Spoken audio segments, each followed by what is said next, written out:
Vamos agora então ver a primeira lei da termodinâmica no caso da transformação isotérmica. E lembra que a transformação isotérmica é aquela transformação na qual a temperatura fica constante durante toda a transformação. E a gente viu no vídeo V8, quem não viu o vídeo V8 agora, convém ver os 4 primeiros minutos do vídeo V8. A gente viu que uma transformação isotérmica é aquela que o gráfico da pressão pelo volume,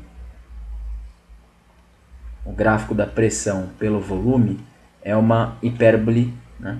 Na matemática chamada de hipérbole, nesse caso particular hipérbole equilátera.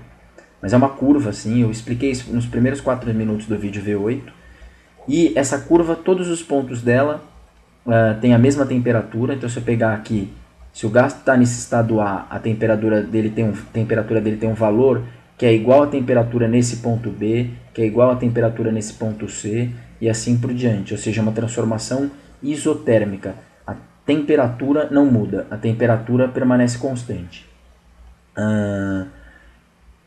Agora eu queria aplicar a primeira lei da termodinâmica para essa transformação. O que a primeira lei da termodinâmica diz, né? Conforme a gente já viu. A gente viu que a primeira lei da termodinâmica falava que a variação da energia interna é igual à quantidade de calor menos o trabalho, né? Essa é a primeira lei da termodinâmica. Por outro lado, a gente já viu também, em outros vídeos, agora eu não lembro qual, que esse ΔU pode também ser calculado como 3 meios, no caso do gás ideal, né? 3 meios de NR vezes ΔT. Se a transformação é isotérmica, isso também a gente já viu em outro vídeo, agora eu nem lembro mais qual também. Se a transformação é isotérmica, se ela vai, por exemplo, desse ponto A para esse ponto B, e assim, ela vai passando por todos esses pontos, se o gás vai passando por todos esses estados, a temperatura fica constante. Em todos os pontos dessa curva, a temperatura não muda. Se a temperatura fica constante, esse ΔT aqui, esse ΔT é igual a zero. E se o ΔT é igual a zero, zero vezes qualquer número dá zero, e portanto o ΔU também vale zero. O que eu estou querendo dizer? Que numa transformação isotérmica, o ΔU é sempre zero. Esse ΔU aqui vai valer sempre zero. Por quê? Porque esse ΔU, lembra, a energia interna está intimamente ligada à temperatura. Se a temperatura aumenta, a energia interna aumenta. Se a temperatura diminui, a energia interna diminui. Mas se a temperatura fica constante, a energia interna não muda. E não mudar significa que a variação dela vale zero. Certo? Então, numa transformação isotérmica, o ΔU, a variação da energia interna, é zero. Então, eu posso escrever que ΔU, que é zero, é igual a Q menos tal.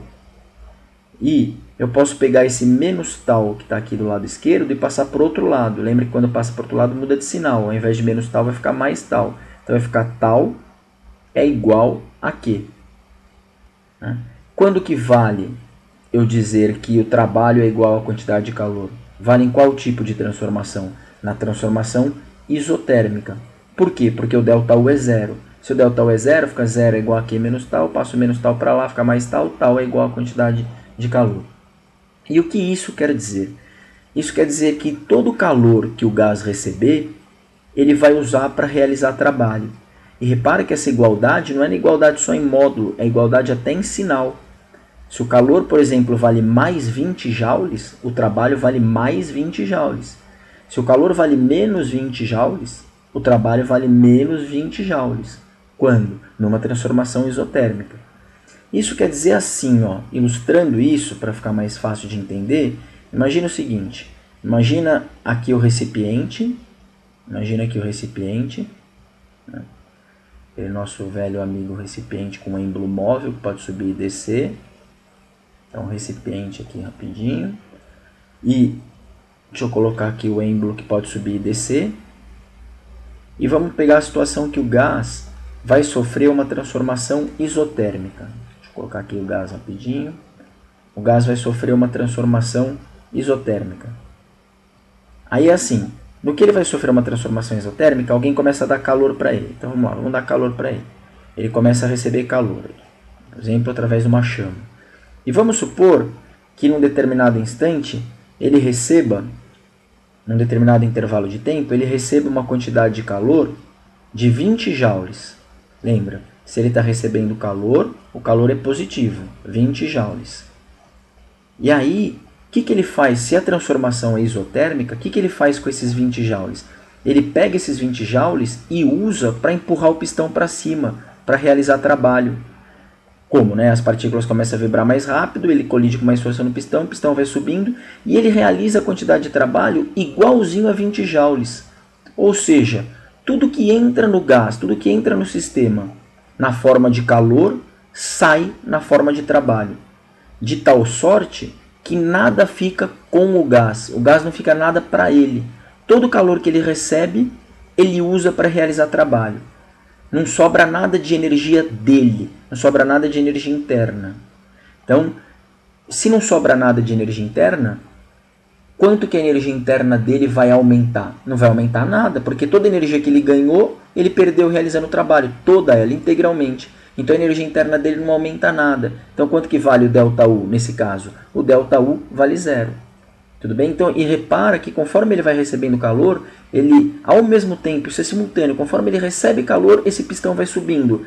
Ele vai realizando o trabalho e vai fazendo o pistão cada vez ficar mais alto. Vai recebendo calor e o pistão vai subindo. Vai recebendo calor e o pistão vai subindo.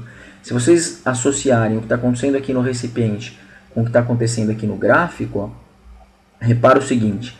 No que ele recebe calor, o volume aumenta.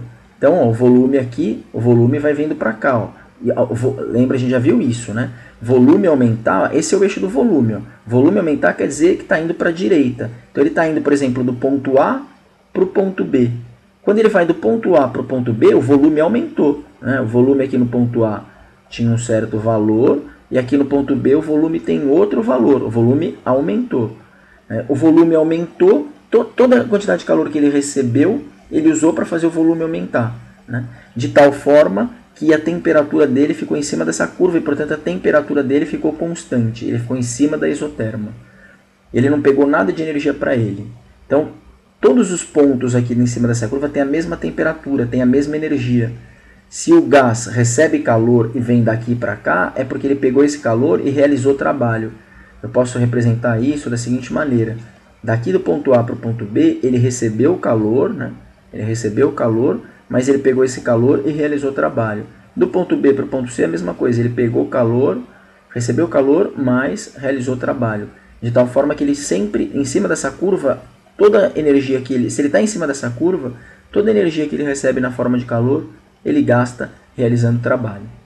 E eu não expliquei, mas o contrário, né, é meio lógico, todo o processo contrário. Alguém poderia pegar o pistão e começar a comprimir o gás, fazer o pistão descer, na tentativa de dar energia interna para o gás na forma de trabalho. A gente já viu em outros vídeos aí, que se eu comprimo o gás e empurro o pistão para baixo, a tendência é que a energia interna do gás aumente, porque conforme esse pistão vai descendo e vai batendo nas partículas, as partículas vão agitando mais, então a tendência é que a energia interna aumenta. Mas a energia interna na transformação isotérmica não pode aumentar. O ΔU é 0. E como é que ela não aumenta? Vamos supor que eu dou um trabalho aqui para ele. Lembra que se eu comprimo o pistão, o trabalho é negativo, né? O volume diminui, o trabalho é negativo. Por exemplo, sei lá, menos 30 joules. Se eu fizer esse pistão descer daqui para cá, realizando um trabalho de menos 30 joules, e menos porque o volume está diminuindo, o que ele faz com essa energia que ele ganharia, o gás? Ele perde na forma de calor. E se ele perde, o calor é negativo. E quanto? 30 joules também. A mesma quantidade que ele receberia na forma de trabalho, ele perde na forma de calor. De tal forma que nada fica com ele. Tudo que ele iria receber na forma de trabalho, tudo que ele está recebendo na forma de trabalho já está perdendo na forma de calor. De tal forma que a energia interna dele não muda e, portanto, a variação da energia interna é 0. Ou seja, todo calor, todo trabalho se transforma em calor e todo calor se transforma em trabalho. Quando? Na transformação isotérmica. Acho que é isso, né? Até o próximo vídeo.